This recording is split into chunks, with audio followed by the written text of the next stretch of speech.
श्रीमंगलमुहूर्तये नमः श्रीवरदमुहूर्तये नमः अपवित्रः पवित्रो वा सर्वावस्थं गुरुदिवायस्वरे पुण्डरीकाक्षं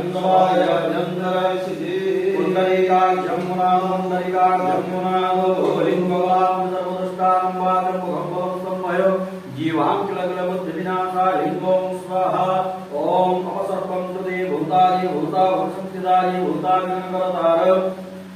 तेनस्यं दिवाक्याख्यसश्च विशालश्च वेताश्च सरित्वा अवसर्वं तदे सर्वे पूजा कर्मं करोम्यहम् भूर्भुवस्व पुण्यां पुण्यहमवस्विद्यावयामुच्चतां गोगापुण्यभ्यः शुभं भवतु राज्यप्रजां संकीर्भवतु पूर्वसङ्कल्पितजयमानद्वारमविष्टकामां सिद्धिपूर्वक आयु आरोग्यस्वर्गप्राप्तिपूर्वक कोटिजन्मादितपापक्षपूर्वक दीर्घायुप्राप्तिनिमित्तः चिरलक्ष्मीप्राप्तिपूर्वक व्यापारक्षेत्रेषु उत्तरोत्तरं